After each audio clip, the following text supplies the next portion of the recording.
గోదావరి జలాలను Sitarama కాలువతో అనుసంధానమైన Rajiv link canal ద్వారా జులూర్పాడులో శుక్రవారం ఎమ్మెల్యే రామ్దాస్ నాయక్ విడుదల చేసి పరిశీలించారు.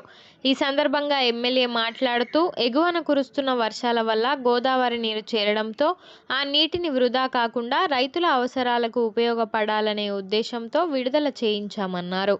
ఈ సందర్భంగా వర్షాభావం ఉంటుందనే ఊహాగానాల మధ్య గోదావరి జలాలను వైరా నియోజకవర్గంలోకి తీసుకురావడం సంతోషంగా ఉందని, మండలంలోని ప్రతి కుంటను, చెరువును గోదావరి జలాలతో నింపుతామని అన్నారు.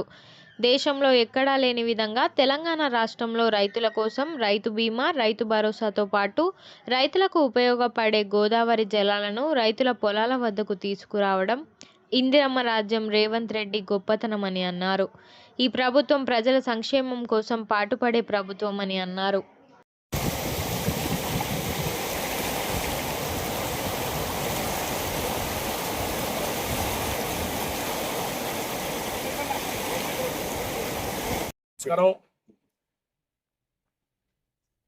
వైరా నియోజకవర్గం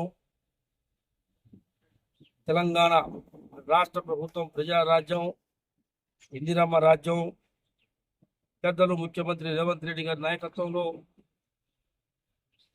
సీతారామ ప్రాజెక్టు నీళ్లు, గోదావరి నీళ్లు, సీతారామ ప్రాజెక్టు ద్వారా రాజు లింకు కెనాల్ ద్వారా జులూర్పాడు మండలానికి, ఏనుకూరు మండలానికి తద్వారా ఈ నీళ్లు వైరా ప్రాజెక్టు పోవడం కోసం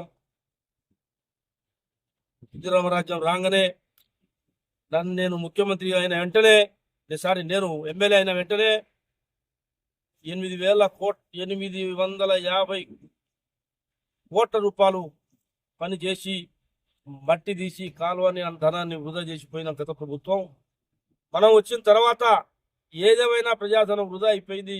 గోదావరి నీళ్ళని చేసి నియోజకవర్గానికి తీసుకురావాలని చెప్పేసి ముఖ్యమంత్రి గారిని, ఉప ముఖ్యమంత్రి గారిని, జిల్లా మంత్రులందరినీ కూడా, శ్రీనివాస్ రెడ్డి గారిని, తుమ్మలాశ్వర గారిని, అందరినీ ఇది అందరికి ఉపయోగపడే నీళ్లు కాబట్టి ఖచ్చితంగా నాకు ఇది కావాల్సింది అని చెప్పేసి ప్రభుత్వం రాగానే మొట్టమొదటి ప్రాజెక్టు శాంక్షన్ ఏది అనంటే ఈ Rajiv link canal Sitarama project ద్వారా.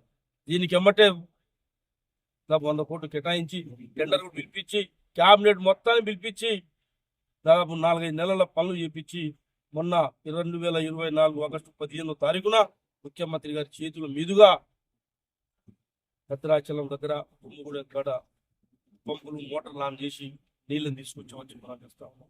మళ్ళీ ఈ సంవత్సరం ఎల్లినో అనే ఒక వర్షాభావం తగ్గే కార్యక్రమం ప్రపంచవ్యాప్తంగా ఏర్పడదని చెప్పేసి భయపడుతున్న నేపథ్యంలో మళ్ళా మంత్రి గారితో మాట్లాడి గోదావరి నీళ్ళని మళ్ళా ఈ ప్రాజెక్టు వదలాలి, మా రైతులు మోటార్ల ద్వారా ఉపయోగించుకుంటారు అని చెప్పేసి 4 రోజుల క్రితం మాట్లాడుకుని నిర్ణయం తీసుకొని మొన్న ఇరిగేషన్ వాళ్ళతో మాట్లాడి నీళ్లు ఇచ్చిన కార్యక్రమం ఉంది. ఈరోజు ముఖ్యమంత్రి గారు రైతు ఆశీర్వాద సభ దాదాపు 3 లక్షల మందితో పెద్ద ఎత్తున మదినా నియోజకవర్గం చుట్టకాని జరుగుతున్న నేపథ్యంలో రైతులందరూ కూడా